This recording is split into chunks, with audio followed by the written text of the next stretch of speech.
took so long. Almost forgot about you guys. The legendary dragon Spyro himself. I guess part of the franchise that was kind of responsible for bringing amiibos to life for Nintendo. Yeah, that's Spyro. Yeah, from the Legend of Spyro, but also Skylanders. But maybe more so the original Spyro. That we'll go with that design. Anyway, let's get to the point, right? Look, Spyro is always, not always, but a lot of the times he's classified as a PlayStation character. And people still think that Sony owns this character, so let me set that record straight. Sony does not own this character. No, Activision owns this character. Activision owns the Spyro franchise. They are responsible for it. Now, the reason people say Spyro is a PlayStation character is, well, he did start out on the PlayStation as a timed exclusive for the brand, but by the early 2000s, he was already on Nintendo platforms with on the GameCube, I believe, and then kind of went on to do his own thing from there. But Spyro definitely is a character that has tremendous legacy in gaming, whether it is just if you only want to focus on the original, the Spyro the Dragon, that guy, or if you want to, even talk about the enormously successful Skylanders franchise. Whichever one you want to go with is fine. Either way, Spyro is absolutely amazing. And if you want to talk about some potential, well, I say we soar into some of Spyro's potential moves. Where's Nasty Nork? I'll torch him. Now for neutral special, gonna kick things off with a simple one here. We got Fire Breath. Fire Breath's a simple one because, Spyro's a dragon after all, and this shouldn't be much of a surprise. Spyro would be able to, spray like a burst of flame, and he shoots it forward. Pretty simple, but unlike Bowser and Charizard, this is not meant to be like a continuous sort of flame. It's not like a press and hold attack. This is you press the button, and Spyro just breathes out a little bit of fire. You can continue to rapidly press the button over and over, and it'll shoot out flames, like you should, like it's a dragon, right? But it's slightly different from Bowser and Charizard at least, so, and again, it's Fire Breath. What else do you expect? Cool flash. Do that again. Now for side special, we're going to go with Head Bash. I like this one. You could probably put this maybe as a smash attack, but I'm going side special here. So Spyro would do like a kind of a fast running animation. Maybe for the attack itself, he would actually take like 1-2 steps forward in that running animation, all while lowering his head to charge straight at the opponent. Now this opponent, if they get hit by the attack, this attack would deal good damage and pretty good knockback. But I feel because Spyro gets kind of a running start, and as you can kind of see by the clip, there's probably going to be some sort of end leg to this attack because he's going to hit you. Maybe there is a chance for like a stun effect, but whatever it is, Spyro's going to make contact, and then he's going to kind of sit still for like a second or so. So yes, there will be end leg at the end of this attack. Afraid of what? Moving on to up special, his recovery. This one is kind of two things in one here, but we're going with the Whirlwinds. Now, what are the Whirlwinds, you might ask? Well, Spyro would end up, I guess, kind of summoning out this Whirlwind, just like the ones you see from his game, or in this clip, obviously.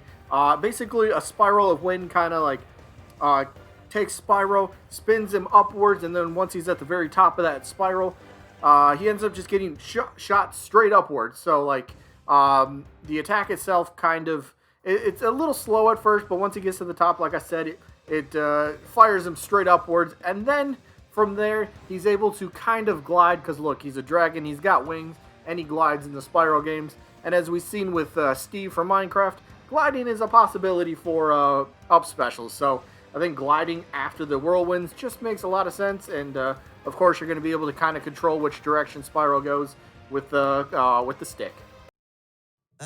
Sure. Now, I'm not sure exactly where to put this one. Maybe a jab attack? I don't know, but Sparks. I wanted to put this in here somewhere. So Sparks, this is a quick attack. Basically, I guess Sparks kind of just comes out and zips quickly into the opponent. It's not going to be very damaging. There's not going to be any knockback. It's just like a simple little, maybe it's like the start of Spyro's jab attack. It's like his 1-2. and then maybe he uses his tail to finish him off for that 1, 2, 3. So like 1 and 2, part 1 and part 2 of the attack is Sparks attacking, and then the part 3, Spyro just whips his tail around and hits the opponent. Oh, your secret's safe with me. Now, maybe back air works, maybe forward air, up air, I don't know. Somewhere in the air attacks. I would like to see the fireworks. And what would this do? So this move at the start, Spyro would actually fire out a very short flame burst backwards or forwards, or wherever we put this in his moveset. But he shoots a little flame forward, backwards, wherever, and he would light a firework on fire. And then depending in the direction that wherever this move is implied or input, then the firework actually shoots out in that direction. So we'll just stick with back air. So he fires off a little burst of flame backwards, which, by the way, if the opponent happens to be very close to Spyro when he's doing the attack, the flame will actually hit the opponent, dealing a little bit of damage. But then once that firework is lit, it just takes off, and, you know, it's kind of like a projectile in the air. So it's kind of going to have a little bit of range to it, depending on the direction this might go, but I don't know. I thought the fireworks could kind of be like a fun little sort of attack here. I think I smell a barbecue.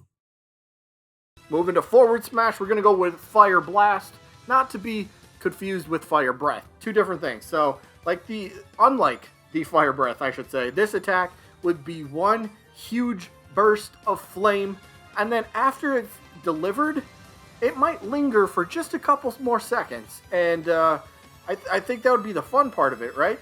So think of who's got like fire attacks that kind of linger. Maybe, I don't know, Steve. I'm gonna use Steve as an example. Steve's up smash with that lava block with a magma. I forget which one, but his up smash. You know how it's lava, and he gets the opponent will get hit by it. So that's kind of gonna be the same thing, but it's gonna linger there, like the block for Steve, how that lingers after he uses it for just a second. This attack, his Fire Blast, lingers in front of him for just a couple seconds. If the opponent happens to get hit with it, well, then they're gonna, kind of get that little tiny bit of a stun effect, and Spyro could possibly even follow up with another attack. How's a dragon supposed to flame metal armor anyway?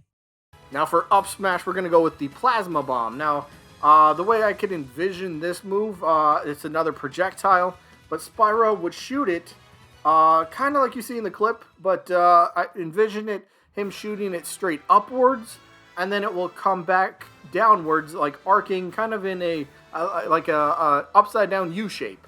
So he fires it up, and then it will come back down to the ground. And when it lands on the ground, maybe there's like, it'll make impact with whatever it hits, obviously. But it could be like a really cool anti-air type of attack, or even just catching opponents that are above you. Be a fun little attack for him. I like it, and kind of gives him a little bit more range on his smash attacks. Now we moving on to the spirits. Now for the spirits, some people are going to probably argue with the legend spirit, and that's totally fine. Again, spirits are always meant to be what could it look like, what it could be. So for my legend spirit, I went with Ripto. Somebody might say, what about Nasty Nork? Don't worry, he's on there too. It's just, you could pick, and you could argue about whatever legend spirit you want. But for me, I went with Ripto. I think he has more of a presence in the game. I guess maybe that's my opinion, like in the games overall. But Ripto, 100% is my legend spirit. But then, of course, like we see the other ones, we do got Nasty Nork. I think a Dark Spyro, which also would be an alternate costume, alternate skin for Spyro. The dark version of him, that would be cool. And then you could actually have like a Dark Spyro actual spirit fight, because, well, it's a spirit fight like I got on the board here. So yeah, it'd be kind of cool. But what else do we got? We got Crush, we got Gulp, Cinder. Cinder would be kind of a fun fight as well. And then who's the last one? Oh, Sparks, of course. We got Sparks on there as well. So that's kind of what I got for the spirit board. Again, if I left anything out, it's not because I don't like them. It's not because I don't think they will be on there. This is just as a potential sort of mock-up of what could be. All right, so there's the spirits. Now let's move on to what his potential stage could be. Now the stage I'm picking is the Valley of Avalar. Now I like this for a couple reasons.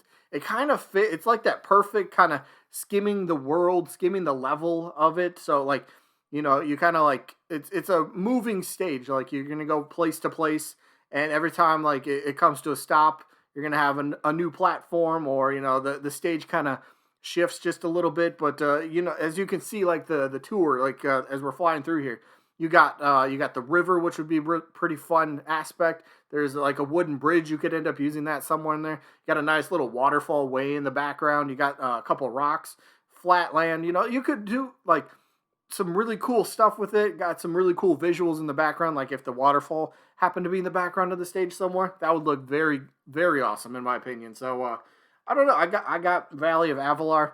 Just kind of picking a spot, and I don't know. Let me know what you guys think about all this. Obviously, down in the comments section, is it pretty decent? Is it okay? What would you change? All that good stuff. But that is all I have for this one today. I hope you guys enjoyed. It is Christmas Eve, so I guess I'm wishing everybody Merry Christmas that actually celebrates it, and Happy Holidays, of course. But yeah, yeah, that's all I got for this one. Hope you guys enjoyed as always, and I guess I'll see you when I'm looking at you.